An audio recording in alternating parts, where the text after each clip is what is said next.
Bismillahirrahmanirrahim. Assalamualaikum warahmatullahi wabarakatuh.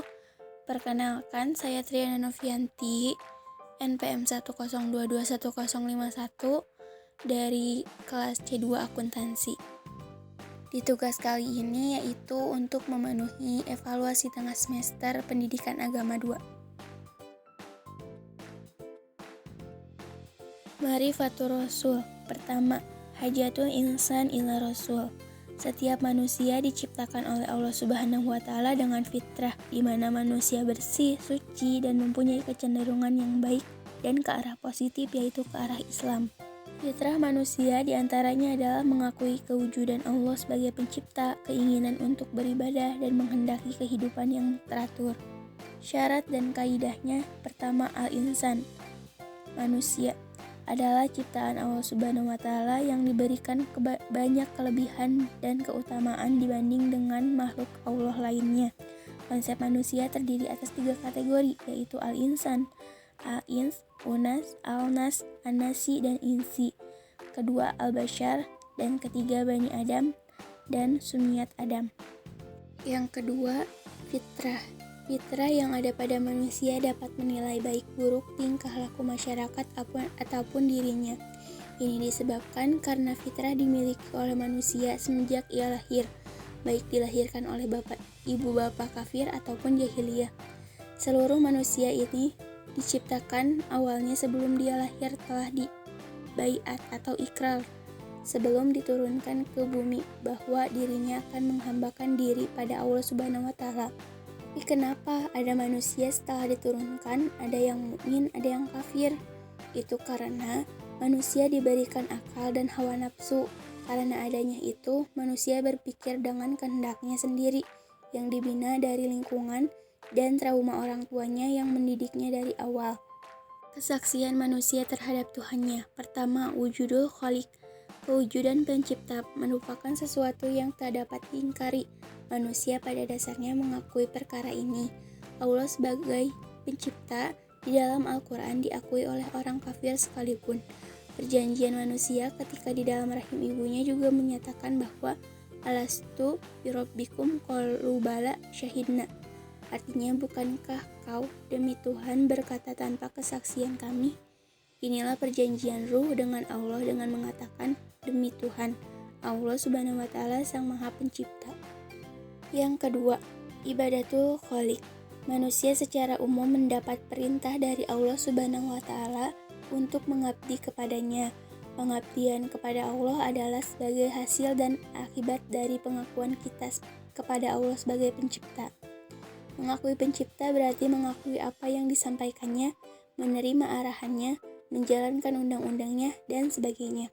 Usaha-usaha ini adalah bagian dari bentuk pengabdian kita kepada Allah Subhanahu wa Ta'ala. Yang ketiga, hayatul munadomah. Petunjuk dari Allah Subhanahu wa Ta'ala untuk memandu manusia ke arah yang baik. Menurut Zaini, pengertian kepemimpinan menurut Aunur Rohim dapat dibagi ke dalam 2 kategori, yaitu spiritual dan empiris. Dalam pengertian spiritual, kepemimpinan Islam secara mutlak berasal dari Allah. Konsep kepemimpinan dalam Islam berasal dari doktrin tauhid dan dimulai oleh Muhammad sendiri. Semua arahan dan bimbingan dari Allah adalah baik bagi manusia yang diciptanya. Kaidah dan syarat yang ketiga yaitu hidayatul rasul. Jika hendak mengikuti perintah Allah, maka kita mesti mengikuti perintah Rasul. Apabila kita mengasihi Allah, maka kita perlu petunjuk Rasul. Kaidah ini adalah kaidah yang rabbani, dibawa oleh Islam. Oleh karena itu, syahadatain pun terdiri dari pengakuan kepada 2, yaitu Allah dan Rasulnya. Mengikuti petunjuk Rasul berarti kita mengikuti jalan agama Allah yang mempunyai langit dan apa-apa yang di bumi. Akhlak Rasulullah SAW terdapat dalam Quran Surat At-Taubah ayat 128 dan 129. Bismillahirrahmanirrahim. Laqad ja'akum rasulun min anfusikum azizun 'alaihi ma anittum harisun 'alaikum bil mu'minina raufur rahim. Fa in tawallaw faqul hasbiyallahu la ilaha illahu alaihi tawakkaltu wa huwa rabbul arsyil azim. Shadaqallahul azim. Artinya, sungguh telah datang kepadamu seorang rasul dari kaummu sendiri, berat terasa olehnya penderitaan yang kamu alami, sangat menginginkan keimanan dan keselamatan bagimu, penyantun dan penyayang terhadap orang-orang yang beriman. Maka jika mereka berpaling dari keimanan, maka katakanlah, cukup Allah bagiku, tidak ada Tuhan selain Dia, hanya kepadanya aku bertawakal, dan Dia adalah Tuhan yang memiliki arsy atau singgasana yang agung. Makrifatul Khaliq atau petunjuk Rasul digunakan untuk mengenal Allah. Mengenal Allah juga dapat dilakukan dengan cara memperhatikan dan memikirkan alam sebagai penciptaannya, melihat gunung-gunung, hewan, dan sebagainya. Merupakan cara untuk mengenal Allah lebih ayat kauniyah, yaitu dengan dalil yang diambil untuk memperkuat keyakinan seperti Allah menciptakan langit, gunung, hewan, dan sebagainya. Allah menciptakan segala sesuatu dengan tidak sia-sia. Minhajul Hayah atau petunjuk Rasul atau panduan Rasul. Petunjuk Rasul yang juga digunakan untuk mengamalkan Islam yang benar dan yang dirahai oleh Allah. Rasul sebagai ikutan dan teladan yang baik untuk diikuti dalam mengamalkan Islam secara benar. Panduan hidup melalui Islam mesti diamalkan mengikuti teladan kita kepada Rasul. Keteladanan dari segala aspek kehidupan Rasul dapat dijadikan sebagai referensi utama dalam kehidupan ini. Syarah dan kaidah yang keempat yaitu ibadatul shahih. Ibadah shahih adalah ibadah yang menyembah Allah dengan panduan mengikuti Rasul. Rasul sebagai penerima wahyu dari Allah harus diikuti dan sebagai keperluan bagi kita untuk menjadikannya sebagai contoh dan petunjuk dalam menjalankan ibadah yang benar. Dan selanjutnya ada ta'riful Rasul. Rasul yaitu ar-rajulul mustafal mursalu minallahi birrisalati ilan nas. Rasul adalah laki-laki yang dipilih dan diutus oleh Allah dengan membawa risalah kepada manusia. Melihat dari definisi tentang Rasul, bahwa Rasul itu manusia pilihan yang diutus untuk umatnya, yang diberikan keistimewaan dengan diberikan mukjizat dan wahyu atau risalah yang langsung dari Allah melalui malaikat Jibril. Ada dua fungsi diutusnya Rasul yang bisa kita kutip. Pertama, pembawa risalah atau wahyu. Risalah ini adalah sebagai pedoman umat untuk memperkuat keyakinannya dengan dalil-dalil yang dibawa oleh para rasul untuk umat. Yang kedua, teladan dalam menjalankan ibadah.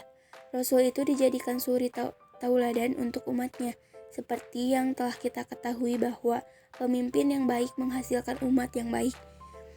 Nah, itu para rasul, karena para rasul adalah suri tauladan yang baik untuk umatnya. Ciri-ciri Rasul. Pertama, seperti sifat sidik, amanah, tabligh, dan fatonah. Yang kedua, keistimewaan. Yang ketiga, yang diberi tanda-tanda. Yang keempat, berita kenabian. Dan kelima, hasil kerasulan. Lalu ada kedudukan para rasul.